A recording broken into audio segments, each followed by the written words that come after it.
He's the former president and publisher of the Sun Herald, and now he's on the radio. Welcome to Coast Vue with Ricky Mathews on Super Talk Mississippi Gulf Coast 103.1. I hope you're having a great day, and welcome to Coast Vue, the show that celebrates the men and women who are making coastal Mississippi a better place to live, work, and play.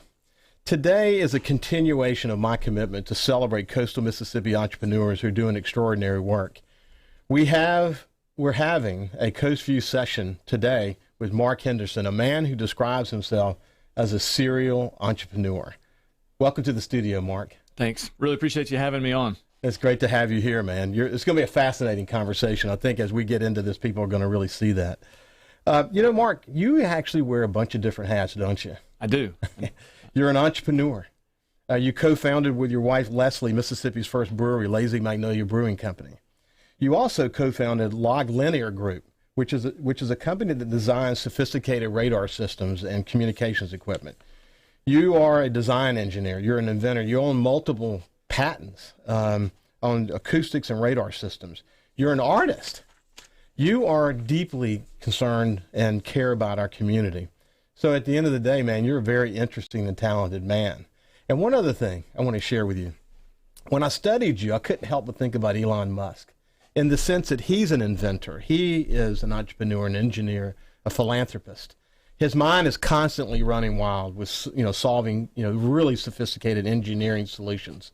And he's also using all of his knowledge and capabilities to solve problems in our society. I wondered, actually, as I was studying you, does your mind run wild? I like to think so. I guarantee I'm not nearly as successful as Elon Musk, and he's done just an amazing job of being able to monetize ideas, right? And go, hey, look, I want to get to Mars, and then everything he does, right, is around that. My thoughts aren't quite that big. Leslie and I said, hey, look, we're going to stay in Mississippi, and we're going to do our best to make this a better place. And so in that sense, I'd say, yeah, absolutely. I've got a million ideas about how we need to change and how do we get better and how do we integrate better and all those kinds of things. And the more you learn, the more ideas you have because the dots continue to connect. And how do you keep up with it all? You get engaged, right? So Gulf Coast Business Council, I did their master's class, right? I've done coastal, Hancock County leadership. I've done Mississippi leadership. Every one of those little dots, right? You connect a few more pieces, right? You get a little bit more engaged. You learn a little bit more about what the state has to offer and where it lacks and man, how to fix it. Yeah, so cool. So you're an artist, which is typically a right brain person. A right brain person is visual, intuitive. They see the whole picture, yep, and then they break it down to the little pieces. Whereas an engineer typically is a left brain person. They're more analytical, more sequential in their thinking. They see the pieces, and then they construct the pieces to create the whole. My sense is you were probably born a left brain person, but because your mother owned an arts and crafts store and had you involved in art like as young as 5 years old, yeah, she helped develop the right brain in you.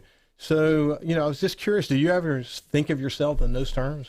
So yes, the right brain component, one of the crazy things about the right brain component is that the left brain side of you, when it starts seeing you do right brain activities, gets bored real quick, right? And starts being very, very critical, right? And it's always, the left brain is that side of your voice going, man, why don't you just draw a stick figure? Just be done with it. So right? You're a walking dichotomy. Oh, my God. My wife would absolutely agree with that. So you said something once that I thought was really cool about how you bring engineering and art together. This is what you said. Part of what makes artists special is that they understand their media so well they can use it to realize their vision. In that sense, engineering is no different than art. And I would add, actually, this. Mix your art with your engineering, and then mix that with your entrepreneurial talents and your passion for coastal Mississippi, and you cannot help but work towards solving challenges in our community. Is that fair? No, that's absolutely correct. So yeah, in this conversation today, we're gonna get into those pieces. But I want to remind people what an entrepreneur is, and then ask you to kind of respond as it relates to this. An entrepreneur is a person who takes significant financial risks to realize their dream, to create and to run their company. You learn to deal with obstacles. You learn to deal with and learn from failure. Is that something that sounds familiar to you? Yeah, I think that would be fair, right? I told my son actually this week. I said, Odin, we, our Henderson little enterprises here that we've set up, right? We have more luck than any other family, and about 10% of it's good. Well, and you got to figure out which, and you got to grab that and run with it. That's right. You take the good along with the bad, right? So, is there a story that best demonstrates your understanding of how to overcome obstacles and so we got started January of 2005. So in terms of our entrepreneurial pursuits, where Leslie and I had sat down, we said, hey, look, we're going to start a brewery. We're going to do all these things.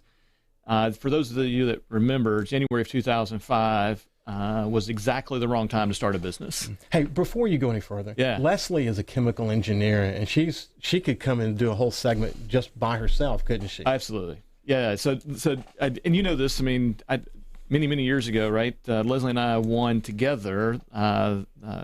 Was it top 40 under 40? Top 10 under 40 or top 40 under 40? Top 10 under 40 at the Sun Herald. Yeah. And you did that back in the day. Yeah. To the best of my knowledge, we're the only people to have ever gotten that collectively. So Leslie and I are 100% a partnership, but she is absolutely much more beautiful, much more intelligent, much harder working, and much more interesting than I am. No, thank you. She'll appreciate that. So, and maybe one day we'll come back and talk to her. Yeah. So anyway, continue with your story. Yeah.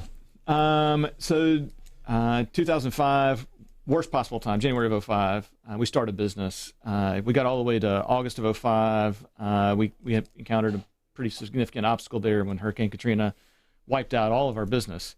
And I'm reminded of this very specific conversation that I had with the SBA.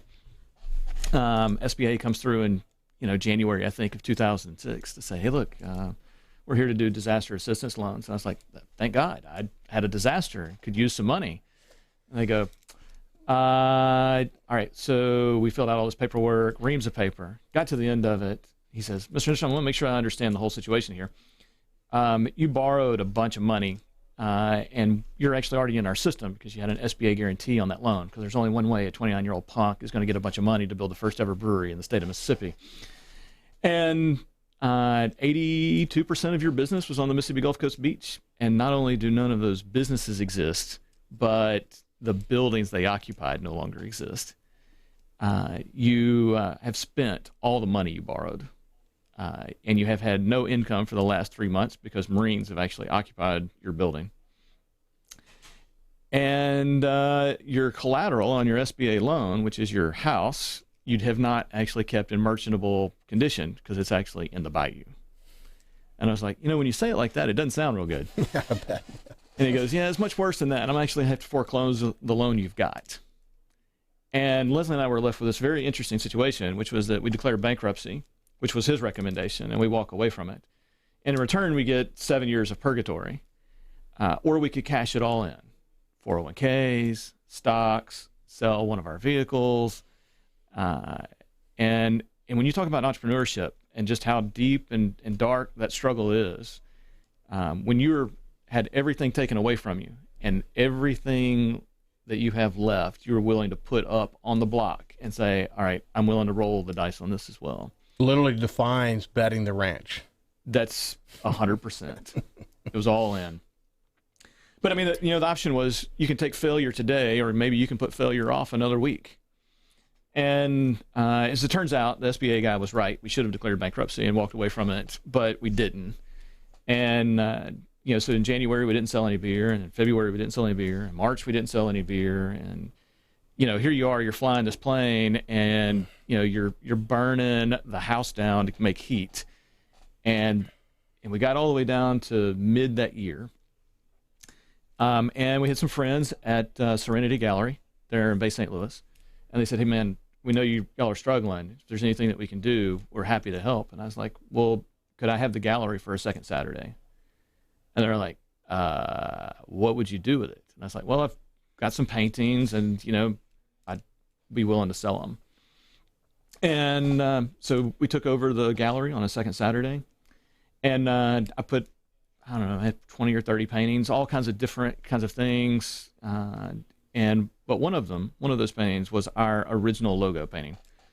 Big painting, 2 feet by 3 feet, magnolia, still shows up on some of our glassware because the only people who actually have the digital file for that are actually the people who made the glasses originally. So we keep that going. And through the course of the evening, I had a guy come in, probably in his mid-60s, and he said, "Hey, look, man, tell me the story on the painting." And I did my job, right? I engaged with him. I sold him on that painting, but he walked out without it, and I was pretty heartbroken. And right before the show closed, he came back, and he said, "You know what? I will take that painting." And he stroked me a check. That Friday, right before that Saturday, Leslie and I had written payroll checks for that next week, totaling $10,000. We had $1,000 in the bank. Wow. And he came back and he wrote me a check for payroll. Wow. What a great story. So let's do this. I want to actually talk about what that story means to you, and we'll continue to do a transition and learn about your early life when we come back from the break. This is Mark Henderson, the co-founder of Lazy Magnolia Brewing Company and another company that's extraordinarily sophisticated. We'll talk a little bit about that as well. So this is Mark Henderson. We'll see you back after this break.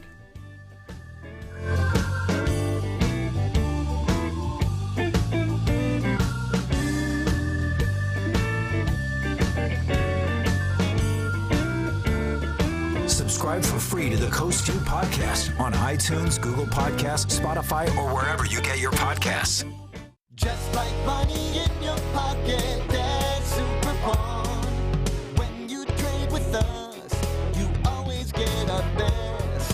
Super deals are why, whether you sell or buy. We cash checks, we pay bills, we make loans like no one will, and help you keep your pockets filled.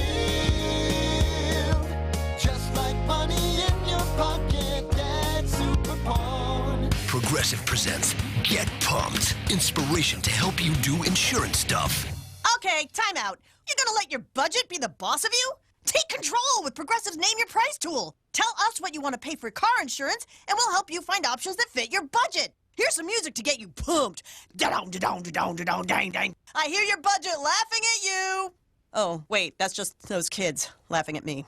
Ignore them! Da-dong, da-dong, Progressive da-dong. Casualty Insurance Company and Affiliates. Price and coverage match limited by state law. This is John Greenhut, and if your teeth are stained from coffee, tea, or smoking, Power Swabs is the answer. In 5 minutes, you'll see 2 shades whiter teeth, and in 7 days, 6 shades. Even better, there's no messy strips or trays that you'll have to leave in your mouth for an hour. Just swab your teeth for 5 minutes, and you're done. To try Power Swabs, call 1-800-679-0969. Your bright white smile will have your friends talking about how great you look. Try it risk-free. 1-800-679-0969. That's 1-800-679-0969.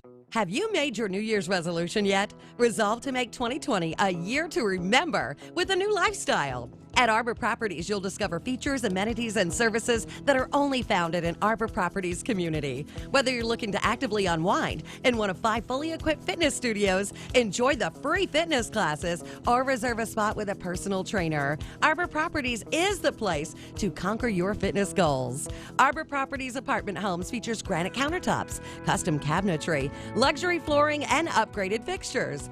Arbor Properties' resolution is to ensure your living experience is nothing less than exceptional. Arbor Properties isn't just a place to live, it's a way of life.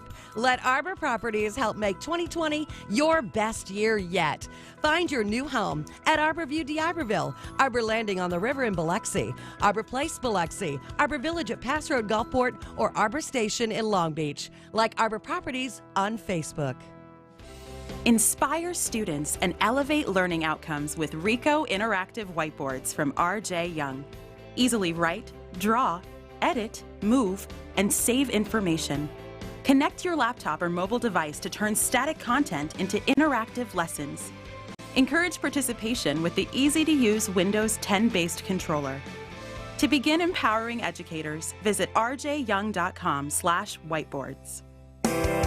This is Coast View with Ricky Mathews on Super Talk Mississippi Gulf Coast 103.1. Welcome back to Coast View. I've got Mark Henderson here with me today, the co-founder of Lazy Magnolia Brewing Company and some other very sophisticated radar and other types of equipment company, and we'll come back to that in just a second. But you were in the middle of the story about how down you were, how financially down you were as a result of Hurricane Katrina, and using this opportunity to sell some of your art at a local shop in Bay St. Louis. And then where we ended the story is you just sold this important magnolia drawing that you did, or painting that you did. Pick it up from there. Yeah. So, I mean, you got to put this in perspective, right? I mean, here you are. I mean, you're driving a business and you're watching cash go down and go down and go down and go down, right? And there's when you run out of cash, right, you're out of business. And a great businessman once told me, he said, so long as you have employees, right, so long as you make payroll on Thursday, you're still in business. And we had put that preceding week, right, on Friday, we'd written checks and made sure that nobody could pick them up until after the banks closed, so that I had at least the weekend. And I sold that original logo painting. And between that and everything else that we sold on the show, right, we made payroll. Monday morning, show back up at work, right, Lazy Magnolia, right, got the little office, tiny little office in the middle of, the back of a building, terrible little place. And the employees were like, what happened to the painting? Because that painting hung on that wall in our office. And I said, I sold it. And they said, no, you didn't. And I was like, I most certainly did. And they said, nope, that's not how this works. You don't get to give away the family silver. You go get it back. And I said, I can't get it back. And they were like, no, you're going to go get it back. And they rode me all day, 8 hours on me about, you got to go get it. That wasn't yours to give away. That belongs to all of us. We get to look at that every day. We all lost our homes, right? We were all together in this. And by the end of the day, I had all that I could take. And I said, hey, look, I don't think you understand. I sold that painting to make payroll. And everybody was like, oh, okay, well, that's different. I mean, you got to do what you got to do. I mean, whatever it takes, man, we got your back. Mm-hmm. And so we went a long time without that painting. And about maybe 5 years ago now, I got a call from an attorney. And he says, hey, I got papers for you. And I was like, hey, come on. Not the first time I've been served. It won't be the last. And he shows up and he hands me this stack of papers. And I'm thumbing through them, trying to really understand what it is that I'm looking at. And he pulls that painting out of the back of his car.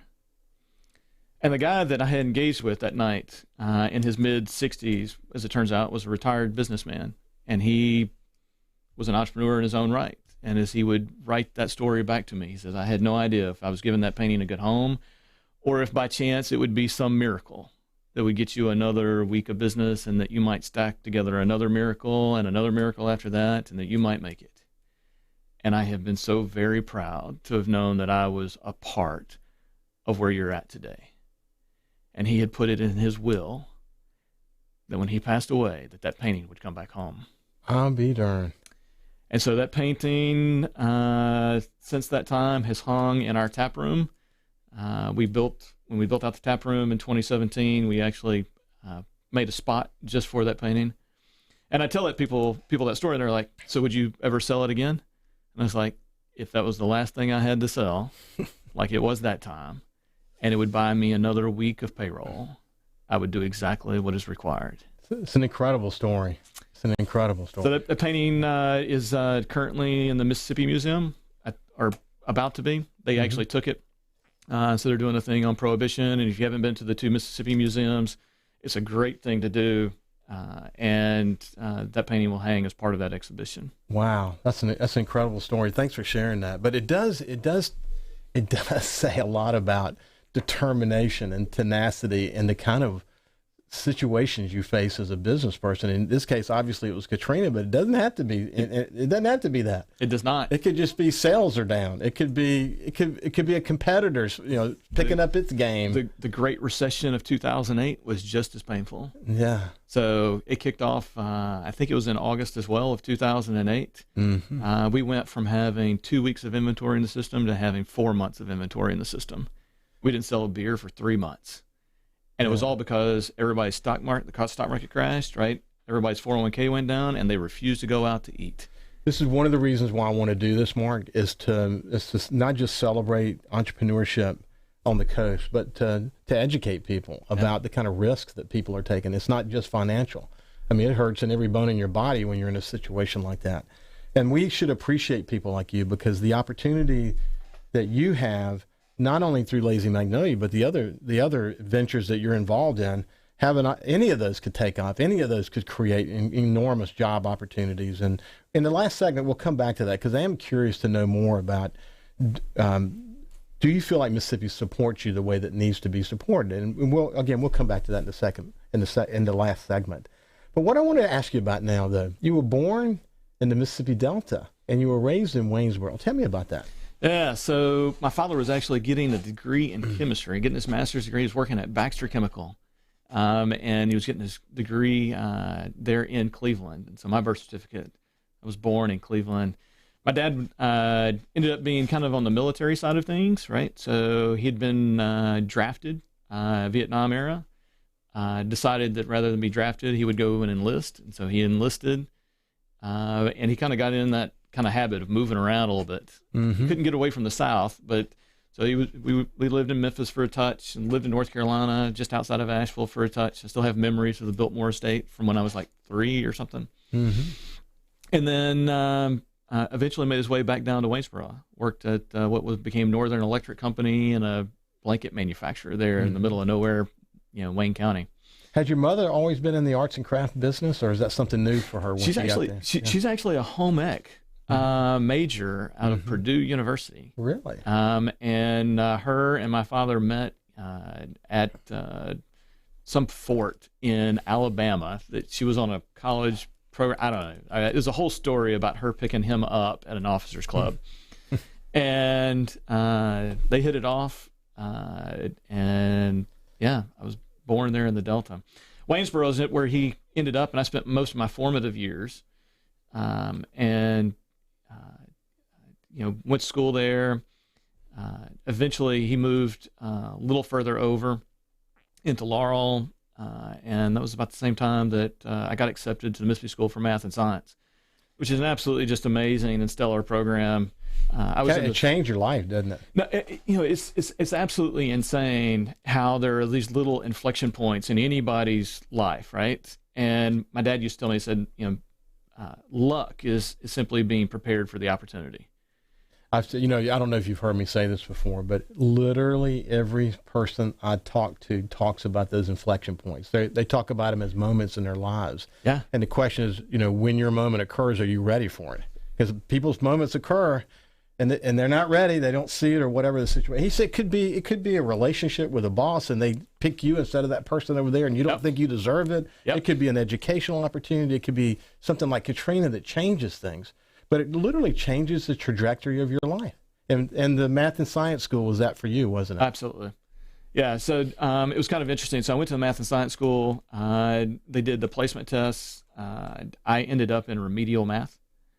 I'm at the Mississippi School for Mathematics and Science, and they put me in remedial math. I remember going and talking to the counselor about it and saying, hey, I'm in the remedial math class. I was like the best math person in my old school. And she opens up the folder, and I remember looking at it and looking up over the folder at me, right? And she goes, no, I think you're going to be just fine. And so I started off at the Mississippi School for Math and Science in a remedial math class. Between my junior and senior years of high school, I went to Jones Junior College, and I took some math classes because I clearly needed to catch up. And while I was there, the first day of class, my old math teacher from my old high school shows up to take a kind of a refresher class, right? And I'm like, wow, this is kind of interesting. The light turned on finally for me right there. And I went on and at the Math and Science School completed 4 semesters of calculus, a couple semesters of differential equations in high school, and a couple of semesters of special math projects. Then you went to state. Mississippi State. I actually was lucky enough to start, and I had an opportunity. I had a tuition scholarship. I scored well enough on the ACT that I got tuition. I had to work my way through school. My parents were not well off in any way, shape, or form. My mom was entrepreneurial, but I mean, they would have called themselves securely, middle class. And in hindsight, they made ends meet, basically. That was a stretch on by any measure. But I took full advantage of Mississippi State. and the fact that I started actually with a year of classes already under my belt because of the math and science school, and went to engineering school, got a couple of degrees in electrical engineering, and it's been smooth sailing ever since. Something like that. Yeah. So when we come back, though, I want to, you got out of state, and you began to really kind of map out your journey around sophisticated radar and communication equipment. Yeah.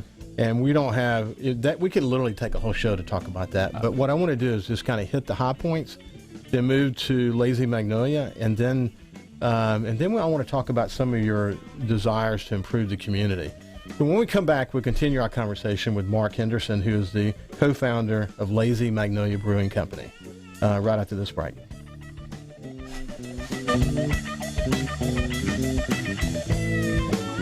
Follow Super Talk Mississippi Gulf Coast 103.1 on Twitter at Super Talk MSGC.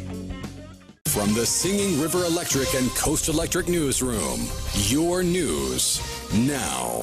A fire in Gulfport kills one and injures two others. As flames burned through the Racket Club condo, Claude Thornhill was able to get his brother and his roommate out a window to safety. Thornhill was trying to rescue two pets when he went back in, but never made it back out. 42-year-old was pronounced dead at the scene. It's believed that the fire originated from a synthetic Mardi Gras tree. The former Harrison County deputy tax collector charged with embezzlement will not face any jail time. After being found guilty of falsifying mileage on expense reports, Denise Gill will serve 2 years of house arrest with another 3 years on probation. Mississippi State baseball got back on the track after a shocking loss to Texas Southern on Tuesday. The Bulldogs poured it on Alcorn State on Wednesday 8-3. Mississippi State opens a 3-game series tomorrow at Long Beach State. For Super Talk Mississippi Gulf Coast 103.1, I'm Kyle Curley. Everyone in my family uses electricity differently. But when it comes to our Touchstone Energy Cooperative, we all think about it the same way. The co-op is power. Sure, electricity turns the lights on, but power is the information I get from my co-op about efficiency, safety, technology. And I trust the co-op because we are the co-op. They're our neighbors. Our friends. Our home. Brought to you by Coast Electric and Singing River Electric, your Touchstone Energy Cooperatives. In life, there are talkers and there are doers. Sometimes it's not hard to tell the difference. Mike Bloomberg has spent his life getting big things done. Starting his business out of a one-room office, Mike built a company with 20,000 employees, all with good pay and quality health care. Elected mayor in the aftermath of 9/11, Mike got to work helping rebuild a shaken city, creating nearly 500,000 new jobs and expanding health care for nearly 700,000 New Yorkers. Now, there's a clear choice. Do you want a debater or a doer? Someone who can fix health care, who's done it. A guy who's unafraid of tough challenges, who has a track record creating jobs, who's taken on the NRA and won. That's Mike Bloomberg, a proven leader who can unite our country and get big things done. That's who can beat Trump.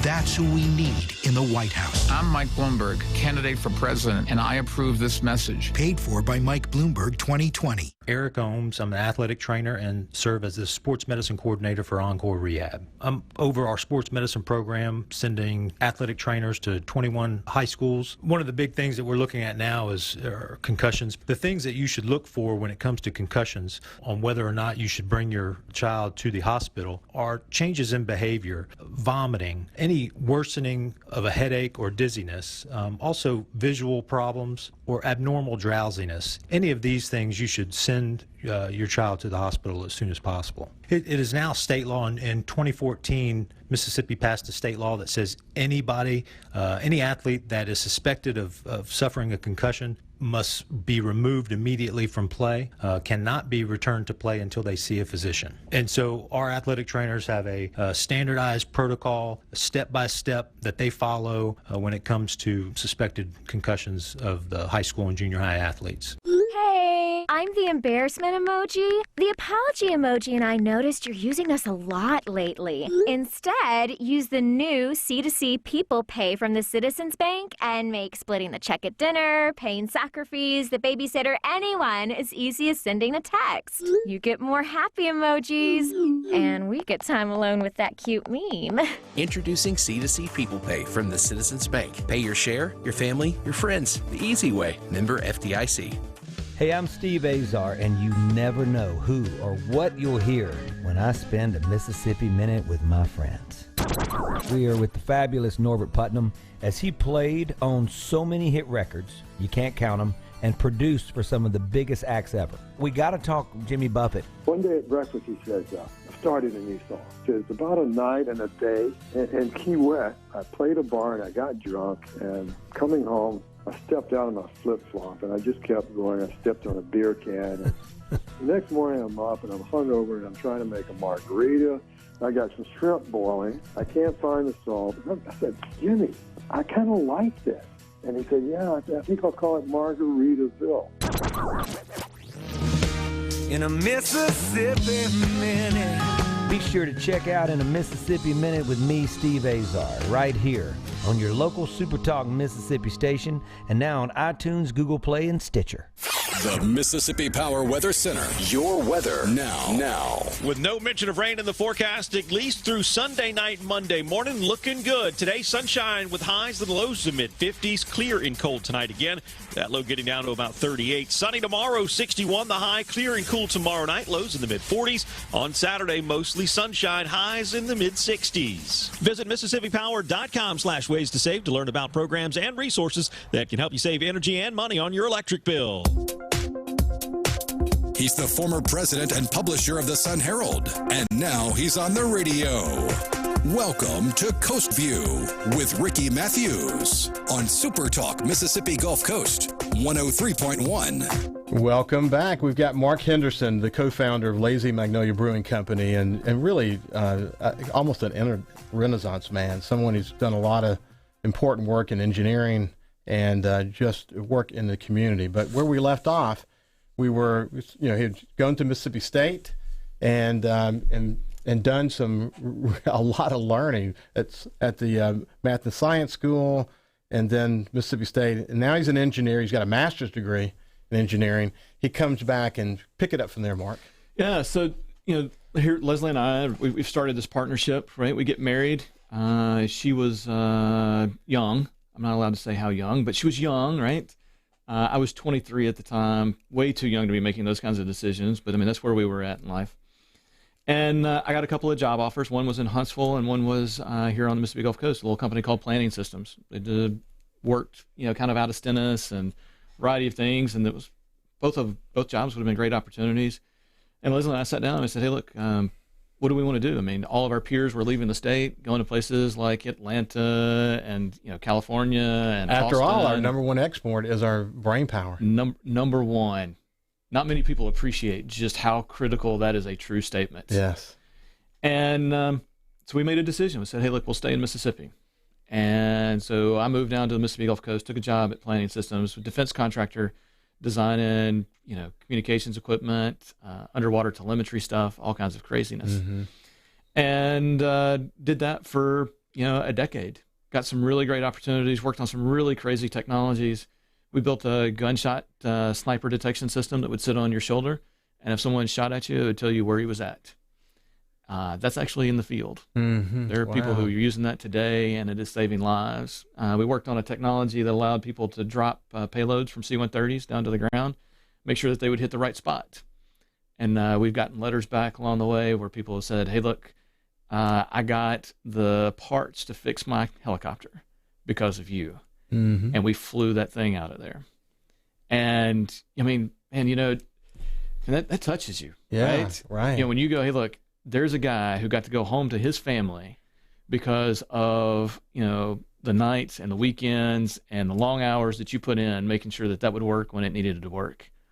That makes it all worthwhile, mm-hmm. right there. You designed sophisticated sonar capabilities that allowed you to determine the structural integrity of concrete foundation. Yeah, that was actually part of college. And one of the problems was that take bridge decks. So all the bridges that we have here now. I don't know if you noticed when they went in with actually coated rebar. That's a relatively new thing. The old bridges are built with rebar in the middle of them that's not coated. When the salt water interacts with those, it'll actually corrode that rebar, splits a bridge deck in half, and you won't even know that you got a problem until someone falls through it. Wow, that's incredible. So, yeah, some crazy stuff there. So you actually ultimately formed your own business. Yeah. So, I mean, serial entrepreneur, right? I mean, you start going, it was one of those crazy moments. I was working at PSI, and I got a call from the accounting department. They said, hey, look, man, you need to fill out a bunch of this paperwork so we can send those guys a bill. And I was like, that's your job. And I got another call from the sales department. They say, hey, look, man, I need you to go on this trip. We got to go do some sales. And I was like, that's your job. And then, my boss was like, hey, man, you need to come in here and do all this work because we got to get this project out next week. And I was like, we got lots of people. I can't do all of it. And if I'm going to do all of it, I'm just going to do it for myself. And so I eventually came to the conclusion that I was just going to do it for myself. Wow. And so we started LLG. I've been working on a radar system that can see the wind. I sat in a great presentation a couple of years back where a guy said, hey, look, there's only two ways to really solve this problem, right? You got LiDAR, you got radar. I guess there's a third way, which is that you can actually drop something through the air. If you want to do it non-contact, it's LiDAR or radar. We know that LiDAR doesn't work in the fog or the smoke or the clouds, and we know that radar can't see the wind. And I was like, I have data. And I hate to ruin your argument with data, but here we go. And I showed him pictures of us looking at the wind with a radar system. So, I mean, again, we could spend a whole show on that stuff. Yeah. I would love to have a conversation with you about artificial intelligence. A lot of the stuff that you're working on fits right into that realm. So I actually own a Tesla. It just drove me back from Disney. I will tell you that the number one job, as I understand it, and I believe this is a true statement, I think the number one job, number of people employed in this profession is more than any other single profession in the state of Mississippi, is driving trucks. And in a decade, that job is going away. That level of disruption is absolutely frightening. And in some ways, and in other ways, like, man, the day that I don't ever have to drive a car again is going to be a great day for me. Well, what is happening with AI is really fascinating. I enjoy reading about it because, there's all these philosophical points of view about whether it's a threat and all that. We'll save that for another conversation. Yeah. But you decided to work with Leslie to form your brewing company. How did y'all come to that conclusion? So Leslie bought me a beer kit for Christmas, year 2000, thereabouts. I brewed a batch of beer on it, had a great time. 6 weeks later, we're popping tops on bottles. Beer's absolutely terrible. I mean, it's nothing to write home about at all. It was drinkable, but, not good. A couple weeks later, popped the kit back out. I got about halfway through that batch of beer. Leslie goes, you missed that. You didn't do that right. And I'm like, what do you mean? She's like, you're not taking this very serious. And I'm like, no, I'm not. I'm drinking beer on a Saturday, and we're going to cook up a couple, right? So is that the beer drinker in her or the chemical engineer in her? So she was about half liver by weight at that time. And I got enough Native American in me that I'm a two-drink kind of guy. And she just fell in love with it, right? And next thing you know, right, we're brewing beer, 3 batches on a weekend. It takes 8 hours to brew a batch of beer. So 24 hours of my 48-hour weekend spent supporting her hobby. And finally, one day she comes home and she said, look, I want to brew beer for a living. I was like, are you crazy? And she goes, is that relevant? And I'm like, no, because if mama ain't happy, ain't nobody happy. And my job was then to figure it out. Of course, her thought was, as was mine, is that it had to be illegal. There were no breweries in the state of Mississippi. This is 2003. And we went through the process, and she goes, so if it is illegal, how long has it been illegal? I was like, man, I don't know. 1907, I think, is when Mississippi enacted Prohibition. And she goes, what do you reckon the fine is? I mean, 100 years ago, $10 would have been a big deal, right? Yeah. Maybe the sheriff comes by and picks up his check for $70 every week and a case of beer. And I was like, that's borderline genius. And so we went through the process and built Mississippi's first brewery. That's incredible. So fast forward. Yeah. There's been a lot of changes in niche brewing around the country. Yeah. How has that affected you guys? So, right now, the beer business is a struggle. Here in the state of Mississippi, we lost 5 breweries last year. So in 2012, I got the law changed finally. And I didn't realize how political that job was going to be, right? Building a brewery. But we went through the process, got the law changed in 2012 to say that we could actually give away beer. Prior to that, I could neither sell nor give away beer. You'd only transfer it to a distributor. Mm-hmm. And that allowed a certain level of engagement we'd never had, right? Every other state at that point had the ability to engage with customers. And what I found about Mississippians is that they are brutally polite, right? If you give somebody something, it is always, oh, this is very nice. Thank you very much, right? It's built into our Southern culture, right? But as soon as you engage, you put money in that transaction, now you can get honesty out of them. Right, as soon as you go, hey, look, this is going to cost you $1. I don't like it that much. I mean, it was really nice until you said I had to pay for it, and that actually prompted, a dozen breweries to start up in the state of Mississippi, because they now had the ability to do engagement. They can actually do real R&D work, right, honest R&D work, and find out where things were at. But when we started in 2005, there were 1,000 breweries in the United States. Today, there are 8,000, and the big guys. They don't waste a moment. They don't waste an opportunity to poke me in the nose. And you're like, man, how could the big guys even care? They do. So before we shift gears and talk about your commitment to the community, but has the competitive situation sharpened you guys? Has it made you, do you continue to do R&D? Are you doing different kinds of, sort of what's the status of that? Yeah, so it absolutely does, right? You have to be innovative to an extreme, right? Mm-hmm. When you've got that kind of competition, and the future is brew pubs. There'll probably be somewhere between 10 and 20,000 brew pubs in the United States, right, in the not so distant future. People like us, regional breweries, right? So when I got started, I could not have a brew pub. Mm-hmm. We located our brewery in a place where space was inexpensive, where we could focus on the things that Leslie and I do well, the engineering side of it, the quality side of it. But that's not a future, right? The regional brewery is going to be a very hard thing. And so what we're focused on now is, innovative products. We're doing a really cool project that comes under the brand called Richard's Rainwater. We collect rain off of our roof. We purify it. We sanitize it with ozone. So it's never touched the ground. It's never had an opportunity to pick up anything bad, right? It gets purified with ozone, it's never touched chlorine. Ozone breaks down into just oxygen. At the end of the day, right, we end up with a product in there that is just absolutely phenomenal. It tastes like nothing you've ever had before. It's just a pure water. I can't wait to try some. It's absolutely crazy. Mark would have brought me some, but he's just getting back in town from Walt Disney World with his family. But man, I can't wait to see, because I'm a water connoisseur. I drink a lot of water. My entire habits have changed based on this product. So we're gonna come back. This is Mark Henderson, the co-founder of Lazy Magnolia. After the break, though, we're gonna hit the high points on some of the community work that he's doing, and then I really want to ask him specifically, what's the state of affairs of the entrepreneurial community and how the state of Mississippi supports the entrepreneurial community, and just have a conversation about that. So we'll be back after this break.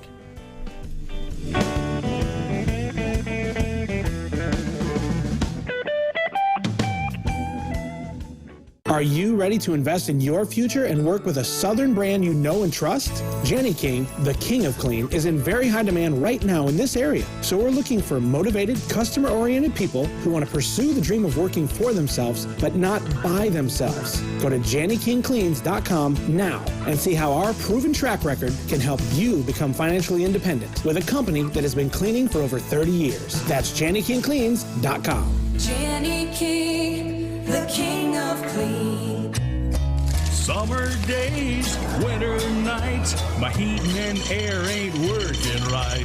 Before my troubles get any worse, I'll pick up the phone and sing this verse. Barnes, oh Barnes, won't you help me? Barnes Heating and Air. Hello, Barnes Heating and Air. Barnes Heating and Air, 832-9457. 832-9457.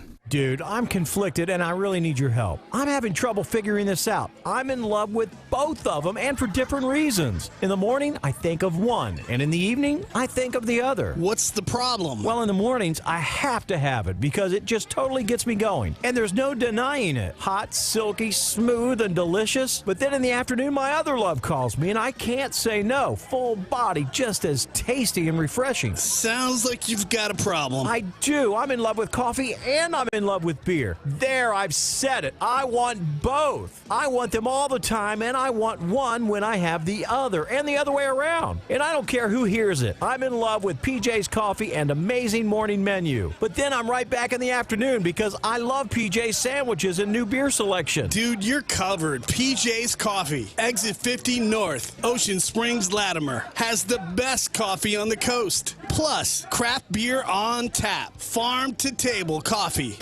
Ugh, I've got to get that fixed. Uneven driveways causing headaches? Helms Polyfoam will fix it without tearing up your driveway in the process. We inject Polyfoam under settled concrete to stabilize it in a matter of minutes, not days. Polyfoam is used on runways, railways, and highways, so there is no question it will support your driveway. We also repair seawalls, sidewalks, pond dams, retaining walls, and unstable soil. Visit HelmsPolyfoam.com or call Helms Polyfoam at 601-966-7821. Since 1950, when you needed help and advice from an experienced attorney, you turned to Boyce Holloman and Associates. Standing on the principles of experience, integrity, and results, Boyce Holloman and Associates can help you and your family with a variety of legal matters. When you come to Boyce Holloman and Associates of Gulfport, every client, every case gets the level of service from attorneys and staff who honor the legacy of Boyce Holloman's tradition of excellence. See Dean and Tim Holloman at Boyce Holloman and Associates, 1720 23rd Avenue, Gulfport. Hey, I'm Steve Azar, and you never know who or what you'll hear when I spend a Mississippi Minute with my friends. Talking to Paul Thorne, Mississippi true treasure, really incredible recording artist, singer, songwriter, has been doing it a long time, doing it the right way. It's almost like a Forrest Gump thing because, I was a boxer, / I worked in a furniture factory, / I had a gig 2 nights a week playing my acoustic guitar in a pizza restaurant, / I was in the National Guard, and, all this stuff was going on at the same time. / I had a writing contract with Rick Hall and Fame. In a Mississippi Minute. Be sure to check out In a Mississippi Minute with me, Steve Azar, right here on Super Talk Mississippi, the Super Talk Mississippi app, and now available on iTunes, Google Play, and Stitcher. This is Coast View with Ricky Mathews on Super Talk Mississippi Gulf Coast 103.1. Welcome back. We've got Mark Henderson here with me, the co-founder of Lazy Magnolia Brewing Company. What a great story this has been. We could go on and on about the brewing company and what you've done there, but let's shift gears. You've been committed to doing work for the community. Last year you gave proceeds to Extra Table, and this year to Hancock Resource Center. Tell me what those two mean to you. Yeah, so when we started, when we finally got access to people, right, when we could actually bring people to the brewery, we started an event we call First Friday. It happens the first Friday of every month. People ask me when it is, and I go, I have no idea. It's between the 1st and the 7th, but First Friday. And we said, hey, look, what we're going to do is we're going to make this part of the community as well, right? I mean, part of a brewery is not a bar, it's a pub, right? Mm-hmm. It's a community kind of component. And so we did CASA a couple of years ago, right? Mm-hmm. Court-appointed special advocate for children, right? Hancock County at that time had more kids per capita in the foster system than any other county in the state of Mississippi. Mm-hmm. And a whole series of things helped make that happen. But we got them, we raised like $10,000. Right. And this year you're committed to Hancock Resource Center. Hancock Resource Center, right? Located in Hancock County, right? We said, hey, look, we're going to partner with these local people that Leslie and I can be passionate about, whether it be, local animal shelter. Hancock Resource Center is taking care of people in our community, right? Exposing them and say, hey, look, you're down on your luck. Here's your opportunity. I've been down on my luck, right? Yep. I know what that's like. I've been flat on my back and said, hey, man, if someone would just give me a hand up. Well, good for you guys. And Mark, I said at the beginning that when you have all these skills, you can't help but focus on a community problem. We could spend 2 hours talking about your Clearwater Beach project. Yeah. I loved that you shared that with me, and I read it in great detail. Just give the headline on that, and then we're going to shift gears. Yeah, so the Clearwater Beach program, WLX did a little piece on this as well. And you can find some more information, and I'm happy to share anything that people are thinking about. But here's fundamentally the idea is that when you travel the United States, right, and people talk about the coast, they go, hey, look, we don't have the advantages the Mississippi Gulf Coast has. And I'm like, what do you mean? They're like, well, you have the beach. And all of us here go, maybe. And so the idea was fundamentally saying, how do you create a beach in South Mississippi that is a tourist destination, that is economically sustainable, that is environmentally conscious, and then ticks off all of the boxes. And given the Corps of Engineers and the Bonnie Carey and all those kinds of things, I say we absolutely have to defend ourselves. Anybody that's interested in more information, happy to reach out. And you've developed a plan to do it, and it's a fascinating plan. I look forward to having more conversations about that. When I was in New Orleans, we had Idea Village and other entrepreneurial groups that were focused on the entrepreneur community. We had Entrepreneur Week, where everyone came together, and they took venture capital and they married them with people who have great ideas, and they helped them foster an environment. Texas has programs that are focused on entrepreneurs. Yep. So to what extent do you believe, Mississippi, on a scale of 1 to 10, maybe I shouldn't do it that way, but I'm curious, do you think that Mississippi is doing everything they need to do to support the entrepreneur community? So I will tell you that the institutions of Mississippi are doing a lot of the work that they need to be doing, right? I mean, there are a couple of things that you can stand out. So I'm on the Innovate Mississippi board, and man, we've struggled, right? I mean, we've had our funding cut several years in a row, and the Innovate board oversees a variety of programs, engages with entrepreneurs, right? And behaves as an organization to bring entrepreneurs and seed the people all together, right? I mean, you got to get everybody in the room having the right conversation at the right time. And so in some ways, yeah, I mean, the institutions are doing a good job, but Mississippi by and large, and I'll say the population does not. Mm-hmm. And, all you got to do is, I mean, we struggle with access to capital, right? When I tried to fund a brewery, I could not get the money that I needed. Mm-hmm. And, if you go, hey, look to friends and family, I mean, let's be honest, Mississippi's poor. And all of our friends and our family, they're also poor. And you go, hey, look, I need $100,000 to do this. And they're like, man, I mean, we're family and all, but I don't have that kind of money. And you go places like Austin, Texas. I've watched the guys over there that can go raise money, right? $5 million, right? I mean, they turn the crank on the machine. People throw in money and they go build businesses, and we're left here bootstrapping it. It's a hard road, that's for sure. Yeah, that's the magic of Entrepreneur Week in New Orleans. It's similar to what they do in Austin as well, yep. where it's teaching entrepreneurs how to be entrepreneurs. It's finding the great ideas, and then it's about seed capital and marrying all those people together. So a lot of the guesswork, there's always going to be risk associated with it, but they're evaluating the plans in such a way that they can get to an outcome that potentially puts in a position where they can be funded. That's right. So I hope maybe what I can do, and maybe this is what you think, I don't know, is continue to focus on people like you, continue to have the conversation around entrepreneurship, to make the video that results from our conversation available to people in the know who can think about it and say, you know what, there's more we can do. We need, maybe there's a lot more we can do. Because if we don't want our brain power to be our number one export, if we want we want our brain power to stay here in Mississippi, we have to find ways to incubate that. That's right. And I mean fundamentally, so here's an interesting observation, right? The capital city in the state of Mississippi cannot support a brewery, right? And you're like, why is that? And what you have to do is you have to look around in the community and you have to go, hey, look, go to your house, go to your fridge. How much of the stuff in your fridge, in your house, was actually made in the state of Mississippi? Yeah. When I go to Texas and I go to sell beer, the first words out of a bartender's mouth is, "Are you from Texas?" Wow. I have heard that comment. We want people to say, "Are you from Mississippi?" That's right. How do we do that? Mississippi that second shot, right? I mean, if it costs you an extra 50 cents or an extra $1, you got to be willing to say, look, you know what? Because they live down the street, because they pay taxes in my area, I'm willing to do it. Mark, thank you for joining me today. This has been a fascinating conversation. Appreciate it. I love what you're doing. I'd love to get inside your mind for a minute. Nobody deserves that. Nobody. To see what that is all about.